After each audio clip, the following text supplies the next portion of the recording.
There was one other thing that I didn't discuss on that whole wood deal, and that is this.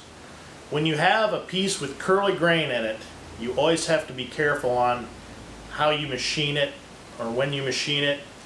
On a regular piece of wood, I shouldn't say regular piece of wood, a piece of wood that is generally a pretty good example of what the whole tree looks like in its entirety. If you would cut the log in half, it has some, I can't say repeatability, but somewhat of a repeatable pattern to it. And if you look here, you can actually tell. Now this is a piece of cherry, so it's much easier to tell on oak. But there are little flecks of color in the wood that shows which way the grain goes, and it'll go down, either down into the wood or it'll come out of the wood. And depending on how you machine that, it's kind of like petting a cat or something. You don't want to rub the fur the wrong way, and just like that, you don't want to run this wood through a machine, a cutter, with the grain going down into the wood. The reason why is it will grab and chip. Now there are things they can do with a cutter, like make it a helical grind or something, a shear cut, that will help that. But generally speaking, you want to read the wood grain, and that's look at it and see, is the grain going down into it? If it's going down into it, then I want to come this way because it's going to be going with the grain, and it's any chip out is going to be curtailed pretty quick. If I would turn it the opposite way,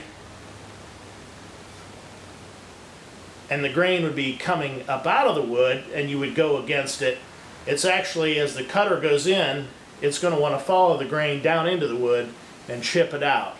With that wild piece of grain, if I don't use it for a panel, if I use it for the border, whenever I come around there with the jigsaw or whatever, I'll have to be a little bit careful. Sometimes a saw blade like that will grab and pull chunks out, especially when you go across the grain. Or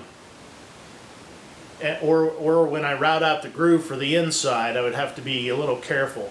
The thing with that is, though, I usually like to climb cut on the first pass.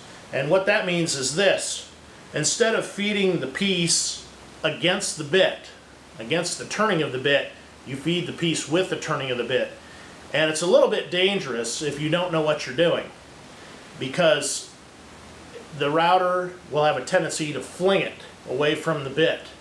So you kind of have to know what you're doing and ease it in there and not take a full bite either.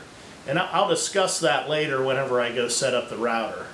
But those are just a couple of things that I have to keep in my head and be aware of whenever I use a wood with a wild grain, or even a wood with a regular grain. I don't want to set up a molding or something where I know, if I can help it, sometimes with the cup or bow of the wood, you have to go with the flow. It's because whenever you feed it through the shaper or whatever, it's going to want to arc away from the fence, and then it won't get a whole cut. So you may have to turn it to the undesirable direction in order to get it to feed right.